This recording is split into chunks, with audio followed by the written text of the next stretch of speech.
The security profile that we're seeing here at Game 3 at Madison Square Garden of the NBA Finals is unlike anything really you've ever seen before.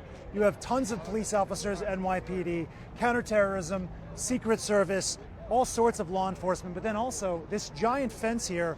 This is where hundreds of thousands of Knicks fans have been celebrating victories the last few weeks. They gather at this area right here. There's a big monitor. Everyone's going nuts. You've probably seen the celebrations. The difference now is that in a matter of minutes, we're all getting kicked out.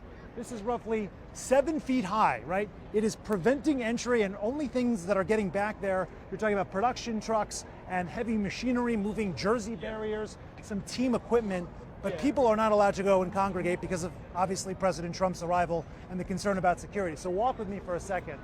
This is just sort of like the footprint of what things look like right now. 7th Avenue and 8th Avenue are the two streets that line across Madison Square Garden. They border it. That's where all the partying is. That's where a lot of traffic is. There will be no pedestrian, no vehicular traffic on either street starting at 4 p.m. and that goes on for hours. So the footprint of not just the fencing, but the police secured perimeter. Knicks in 4. You're going to get a lot of Knicks in 4. The secured perimeter is 5 or 6 New York City blocks and 3 avenues across. The way it's being described by both the Knicks and NYPD is like a TSA screening type of procedure where fans are going to show up, they have to go through magnetometers, and it's an intensive screening, and eventually they can get in.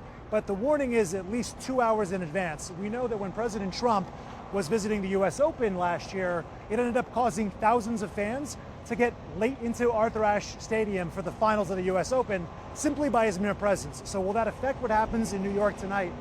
That remains to be seen, but the fans will be out, that's for sure.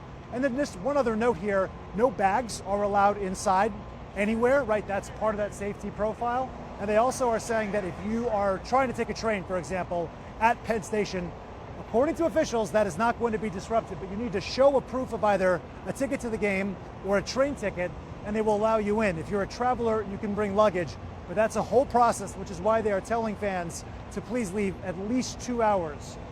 As all of this is about to just be latched down into a shutdown mode, 5 or 6 blocks across Manhattan.